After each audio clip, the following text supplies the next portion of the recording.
Good day, Mr. Servida. First, I'd like to thank you for accepting this interview. It's an honor for me and for the whole company to have you share your expertise with us. Before we start, could you please explain to the audience your role at the European Commission? I'm the head of the unit eGovernment and Trust at the European Commission in the Directorate General Connect, and I'm in charge of the policy on e-government and the regulation eIDAS on electronic identification trust services in Europe. How long did it take to get the final text of the regulation? So it took 2 years of negotiation, and now it's taking, I would say, a few years more to roll it out, as you have seen in the calendar of the legislation itself. Could you please explain why Brussels decided to implement this regulation? We just gave response to market needs and regulatory needs. The directive of 1993 led to nearly compatible national regimes and fostered the development of new services which were not regulated at the European level. We consolidated the needs and translated them in a proposal for a regulation to sharpen the legal framework to make it more predictable and applicable across all 28 member states.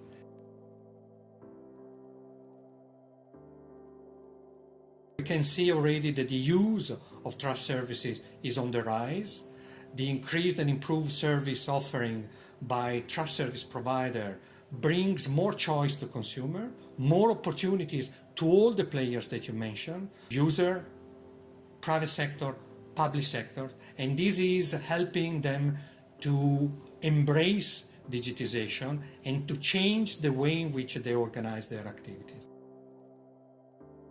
The next key milestone of the regulation is the date of application of the regime for the mutual recognition of electronic identification means for the purpose of accessing online services provided by public bodies across the EU.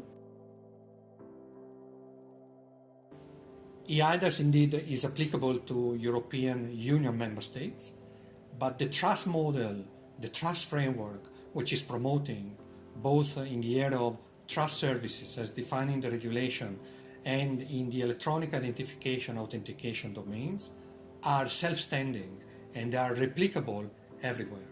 They are based on transparent rules for engagement and, even more importantly, on federating model, in particular in the area of electronic identification. In this respect, the Commission is already working with a number of regions and at the international level, in particular in the context of the UN Citral activities of the Working Group 4 on electronic commerce, to work with other regions, other countries outside Europe, to make the model, the trust framework, to become a reference for the recognition of trust services and electronic identification means. eIDAS invites the market to strengthen the verification of users' identity in the scope of digital transactions. Do you expect private companies to develop innovative technologies such as video identification or biometrics? eIDAS regulation is technology agnostic. We do expect and we do even support private sector to come forward with innovative technologies and solutions to meet the needs for stronger and more provable authentication and identification technology. However, we should not forget that what is indeed at the heart of the recognition cross-border is not only the technological resilience and safety and security of the solution, but is also what is procedurally associated to making the technology to serve and crunch the data which are attributed to a physical person. Thank you, Mr. Servida, for sharing your expertise and taking the time to answer these questions. I hope we get to meet again very soon. Thank you very much for this opportunity to address you.